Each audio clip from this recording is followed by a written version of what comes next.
The 2024 NFL Draft was a record-setting one in terms of quarterbacks. 4 of them were drafted in the top 8 picks, which had never happened before.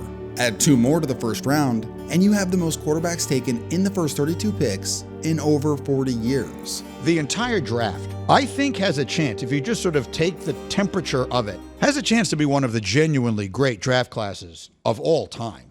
With 1 year in the books, it's now time to take a look at how their rookie campaigns went. 4th and goal. Penix, end zone, touchdown! But before we continue, the NFL playoffs are officially here. These are the best games of the year, and why not go to one? With today's video sponsor, SeatGeek. With over 28 million downloads, SeatGeek is the #1 rated ticketing app. There are more than 70,000 events every single day available on SeatGeek, which includes concerts, other sports, festivals, and more. Plus, it's so easy using the SeatGeek app. I went to a playoff game last season, and it was a total blast. They put all the tickets across the web in one place to make sure that you are getting a good deal. Every ticket is rated on a scale from 1 to 10, so look for the green dots. Green means good and red means bad. Every ticket is backed by their buyer guarantee, and I got you guys. Use my code KTO for $20 off tickets at SeatGeek. That's $20 off your first purchase with promo code KTO. Make sure to click the link in the description to download the app. Throughout his time in college, Caleb Williams became a huge star. He splashed on the scene as a true freshman at Oklahoma when he was the backup to Spencer Rattler, but played in relief of Rattler at one point, and had success, including one of the greatest heads-up plays I've ever seen. On a critical 4th and 1 late in the game versus Kansas, he took the ball out of the running back's hands in order to get the first down. After his freshman year, he followed Lincoln Riley to USC, where the gifts that Caleb possessed as a player went on full display. His arm talent was off the charts. When you add his above-average athleticism and great instincts to his arm, this helped him make plays similar to that of guys like Kyler Murray and Patrick Mahomes. The biggest concern in Caleb's game had to do with his hero ball mentality. But with the right coaching, it was clear that he was a special talent like those guys I just mentioned. The hype for him becoming the future #1 overall pick built over the course of his 2 seasons at USC, till finally, the day came, and the Bears made that a reality. And once this happened, Fanatics recorded an all-time high for draft night apparel sales of any individual player of any sport. Drafted #1 overall, Caleb Williams came into a situation many considered better than the average #1 pick. He's surrounded by 3 #1 wide receivers. They're 3 deep at the running back position. They're 2 deep at the tight end position. So I think he's going to have a phenomenal year. Entering the season, Williams was the favorite to win Rookie of the Year based on his situation and being perceived as the best overall prospect. Somehow, the hype's too low. He is the highest regarded prospect to come out of school since Andrew Luck. However, concerns began instantly. Through 2 games, Williams had been one of the worst quarterbacks in the NFL, posting a sub-60 QB rating in each contest. Williams in trouble and he goes down. I made a video 4 weeks into the season that discussed the rookie quarterbacks, and through 4 games, I had given Caleb a D+. But after a slow start, this dude built some momentum throughout his rookie campaign. This included the longest streak without an interception by a rookie since 1950. Multiple wow moments, including his 4-touchdown performance versus Jacksonville. And there's Komet. Cole Komet. Touchdown. And pretty clutch 4th quarter numbers showing poise when it mattered most. However, a number of things have served as a dark cloud over this season. In the stretch of 1 month, Williams and the Bears experienced heartbreaking loss after heartbreaking loss. This included losing to a Hail Mary, a blocked 46-yard field goal, an overtime loss on a field goal, and they ran out of time with a timeout in Detroit. Clock is running. You better hurry. Oh, this is disaster in the making here. I can't believe they didn't take a timeout.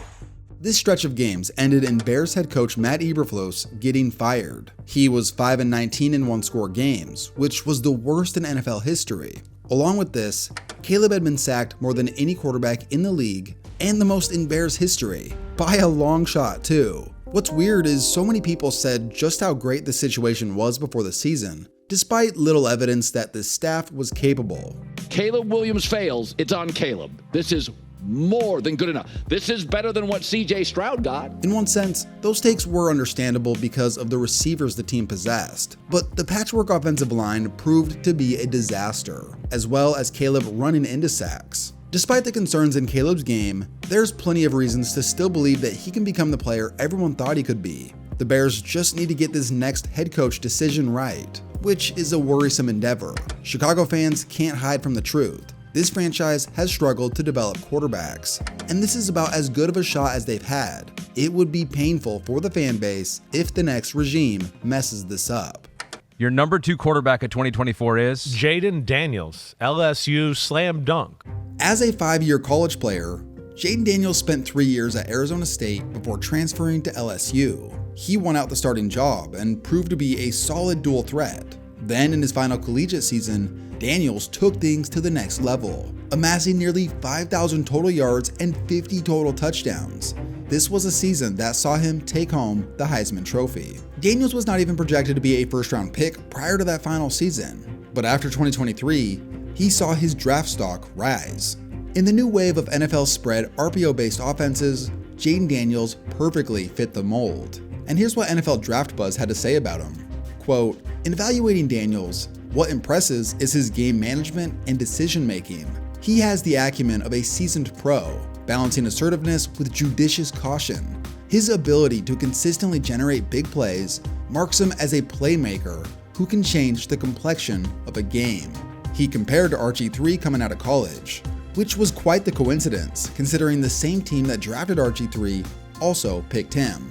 Drafted second overall, Jayden Daniels entered a franchise desperate for a pivot. In 2023, longtime owner Dan Snyder sold the team to Josh Harris, and after the season, they cleaned house, bringing in a new GM and coaching staff. The situation was seen as less than ideal in what was perceived to be one of the toughest divisions in the NFL. Their over-under is 6.5.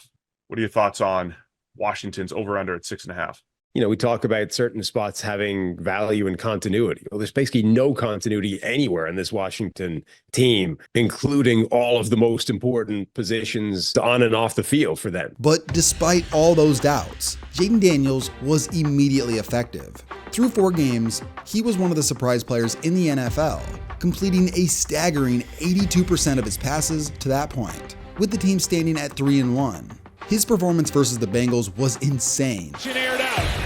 McLaurin, he's got it, and a beauty from the rookie Jayden Daniels. He was 21 of 23, had 3 total touchdowns, which included the perfect game-winning pass. Launch from McLaurin, he's got it, touchdown! Through 4 games, I had given him an A+. And to make matters even crazier, later on, he was on the winning side of that Hail Mary. But Daniels' spectacular play entered a bit of a slump after that, producing a lower completion percentage, lower quarterback rating, and more turnovers through a late season stretch. Prior to that Hail Mary, Daniels had suffered a rib injury that took him out of the previous game, which fans speculate may be the reason why Daniels began to struggle more than he had early in the season. That, or just simply the growing pains rookie quarterbacks go through. Perhaps it was both. Regardless, Daniels has still had a great rookie campaign. He bounced back in Week 13 with a 4-touchdown performance versus the Titans.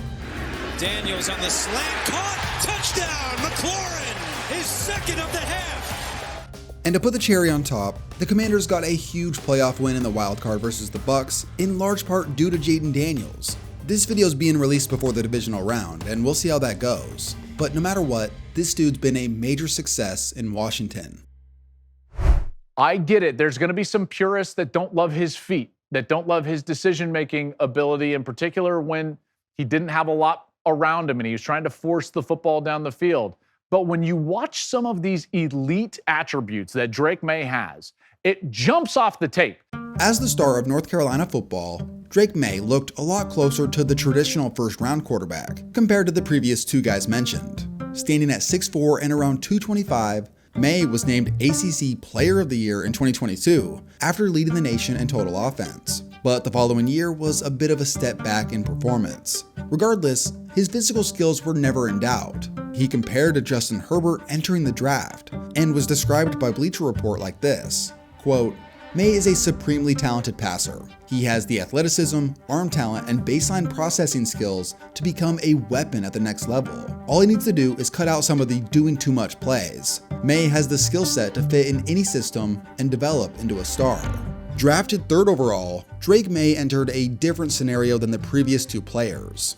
There were plenty of traits he possessed that made him an excellent prospect. But Maye's game was less refined entering the NFL. There's some eye-popping traits, but has he put it all together? By no way has he put it all together right now. There's no way I would take Drake Maye in the top 5 or the top 10. Scouts were in unison that he needed time to develop, which was a sentiment that the Patriots agreed with.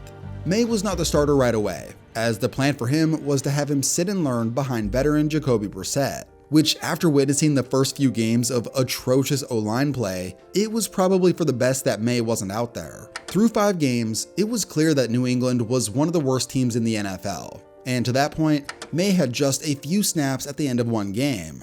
But the team decided in Week 6 to name him the starter versus the Texans. Despite a blowout loss, Maye's debut start was an exciting look into the potential future. Although he did throw 2 interceptions, he also had 3 touchdowns, including this dime right before halftime. Going, and he's got him! What a throw! From his first performance, people noticed Maye's potential. I thought he played well. I thought he played tough. I thought he made some really good throws. It's going to be tough sledding because they don't have guys that separate versus man-to-man coverage. From there, Maye has quietly continued his development. The team has a horrible record, and Maye hasn't produced a spectacular stat line. But this is where stats can become deceiving. His potential has been on full display to those who've watched. Even in a rough year for the franchise, the intrigue of this young quarterback has kept the fan base interested. Everywhere you look, people have been raving about what he brings to the table. Fans are excited, which is a really good sign considering how much the team is struggling. In the game versus the Titans, Maye had one of the clutchest plays of the season. On the final play of the game, he got the snap, he waited, dashed around, evaded defenders, and then a sidestep. He's ready to throw it into the end zone. Touchdown with an absolute jewel of an effort. It may not be showing up in the win column, but according to NFL Rookie Watch on X, Drake Maye is reportedly thought to have one of the best tapes in the past 20 years for a rookie quarterback, according to several scouts. Who do you like more, Drake Maye or Caleb Williams? Drake Maye. Drake Maye is going to be everything you're looking for. 5-star. Your number 4 quarterback in the 2024 draft rankings is Michael Penix Jr., Washington. The gunslinger. That's what he is, the slinger. As one of the few left-handed quarterbacks out there, Michael Penix Jr. played at Indiana for 4 seasons, which was ultimately a tough time for this dude, as he suffered 4 straight season-ending injuries. But after transferring to Washington, things changed instantly. In his first year as the Huskies quarterback, he not only played the full season, but he also set the school's record for passing yards in a season. This catapulted his stock from, is this guy even going to be able to play college football, to, damn, this dude's going to get drafted, and probably in the first few rounds. Nobody throws a prettier ball than Michael Penix Jr. Holy cow. He only continued this trajectory in 2023, when Penix led the nation in passing yards and led the Huskies to playing in the national championship. This was truly a remarkable accomplishment. And here's how he was described by Pro Football Network. Quote, at his peak, and if he's able to stay healthy, Penix could be a Matthew Stafford type of passer at the NFL level. He's a quality pocket operator with functional mobility who can carve defenses at all levels. With his velocity, angle freedom, surgical vision, and predatory passing instincts. And he's a competitor his teammates can rally around. In the NFL draft, 257 picks. And there's one that still stands out. The Atlanta Falcons have selected Michael Penix Jr. That's shocking. Of all the rookie quarterbacks, Penix may have gone to the most bizarre situation. A month prior to him being selected, the Falcons signed Kirk Cousins to a multi-year deal with $100 million guaranteed. This is the type of deal that you only give to a guy that you're thinking is going to be your starter for the foreseeable future. But things became unclear after they drafted Penix. To start the season, Penix sat the bench behind Cousins. Then, with the Falcons amidst a playoff push, Cousins began to struggle badly. It had gone so poorly that the team benched him and promoted Penix to the starter with 3 games to go in the season. In his first game, his stats looked worse than his performance. He looked composed in the pocket, made some nice throws, had a lot of receivers drop his passes with that weird one where Pitts bobbled it to an interception, but anyone who watched that game could come to the conclusion that Penix looked good. And in his second game, from the perspective of the Falcons, they got to see exactly what they wanted to with Penix, which was, how's he going to perform when he needs to lead a touchdown drive late in the game to tie? Well, he proved himself with some incredible throws, including a 4th and long conversion to keep the drive alive, and a perfect 4th and goal throw to Kyle Pitts. Honestly, if their coach had any idea how to manage the clock, they probably would have won that game in regulation. His composure from the pocket and the throws that he's been making from there is what has impressed me the most about him so far. Overall, Penix only ended up starting 3 games. The stats don't look that great, but some of the on-field product was promising. So I guess we'll just have to wait and see what happens next season. Number 5 in the Chris Sims 2024 college quarterback going into the NFL draft ranking is JJ McCarthy. Now for this next quarterback, I'm not going to spend too much time here due to him not playing in 2024 because of injury. But let me briefly summarize the situation. JJ McCarthy helped lead Michigan to a national championship victory, and during the draft process, the Vikings fell in love with him due to his leadership and ability to play within structure.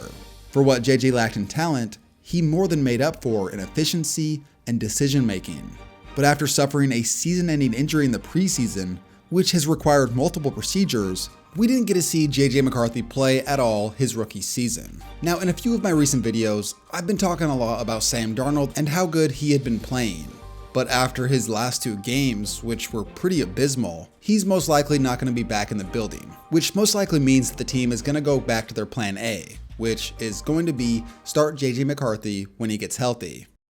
Go ahead, delete it up for me again since I Your ruined number that 3 quarterback of the 2024 NFL draft class is Bo Nix, Oregon. One of the most pleasant surprises of this process. After spending 3 years as an up-and-down starter for Auburn, Bo Nix transferred to Oregon, where he had much more success. In 2023, he set the all-time FBS record for completion percentage at a staggering 77.4%, while also leading the nation in passing touchdowns. As a pro prospect, he compared to guys like Andy Dalton and Tony Romo. As the final of the 6 quarterbacks selected in the first round, Bo Nix was seen as a guy with perhaps one of the lower ceilings of the first rounders, but also being a guy with a ton of college experience, which may have made him the most day one ready. Going to a situation like Denver, where head coach Sean Payton just wants a guy that he can trust to run his offense, this move made sense, and Nix was the day one starter. However, things got off to a rough start. Through 4 games, Nix was bad, including a game where he threw 25 passes and accumulated just 60 yards. In that game, he had -7 yards in the first half. To that point in the season, he had just 1 touchdown to 4 interceptions, and had produced one of the lowest quarterback ratings in the NFL. The Broncos are in the worst quarterback shape of anyone in the league other than maybe the Raiders. I had given him an F to that point, and said that he would hold the Broncos back the rest of the season. Boy, was I wrong. From the 22, Nix fires Sutton, sideline. From that point, Nix flipped a switch and became one of the key players in a remarkable surprise season for the Broncos. Week after week, Nix has gotten more comfortable and has taken greater command of the offense. They've put it all on the shoulders of a rookie quarterback and say, hey, dude, if we're going to win, it's going to be on your legs and your arm. It just is remarkable what they've been able to accomplish with a rookie quarterback and 0 run game to speak of. Which has manifested itself in a few standout performances, like his 4-touchdown game versus Carolina and his other 4-touchdown game versus Atlanta. Floats it down to Sutton and a jump ball. To me, Bo Nix has a rhythm and a feel to his game and can function from within the pocket. That game versus Atlanta was about as good as one could play quarterback. He can throw, he can run, and apparently can catch too. They got a reverse play. Sutton with a throwback pass, caught at the goal line for the touchdown. Bo Nix has caught his first NFL touchdown. Against all odds, the Denver Broncos made the playoffs after being projected to be one of the worst teams in the league. For the most part, Knicks and this offense struggled in the wildcard matchup versus Buffalo. But regardless, this has been a great start to this guy's career. The future in Denver looks bright. 11, down the middle, Mims, he's gone, touchdown, Denver.